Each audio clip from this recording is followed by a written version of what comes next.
В этом выпуске мы разберемся, из-за чего же началась Первая мировая война. Вот некоторые причины.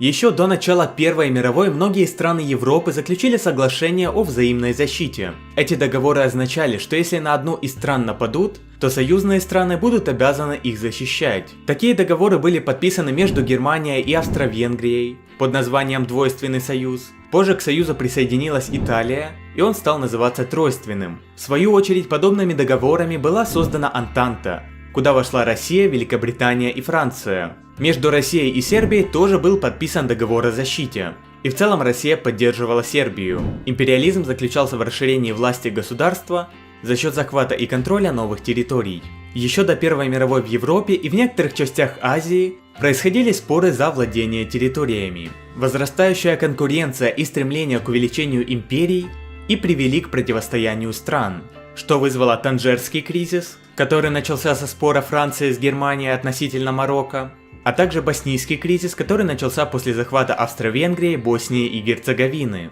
Стоит заметить, что к началу 20 века Британская империя простиралась на 5 континентах, а Франция контролировала значительные территории в Африке и Азии. В то же время колонии Германии значительно уступали как французским, так и английским колониям. А в Австро-Венгрии вообще не было заморских земель. Растущий разрыв между европейскими странами привел к гонке вооружений, которая началась во второй половине 19 века.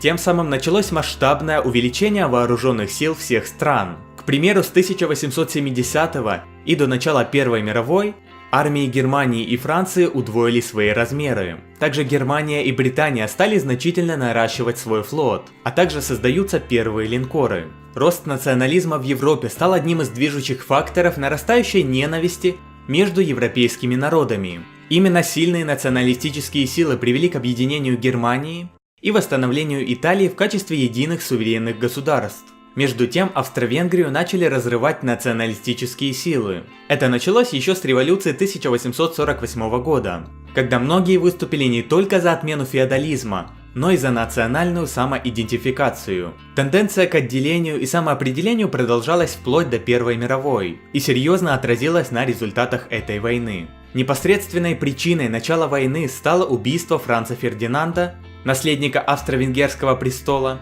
и его жены. Убийство произошло 28 июня 1914 года сербским националистом Гаврилой Принципом.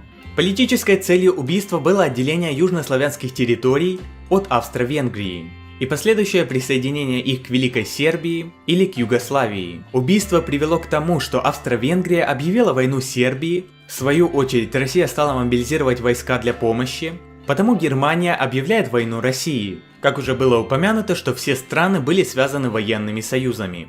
И на этом все, спасибо за просмотр, подписывайтесь на канал, чтобы не пропустить новые видео, ставьте лайки, делитесь этим видео в социальных сетях, пока!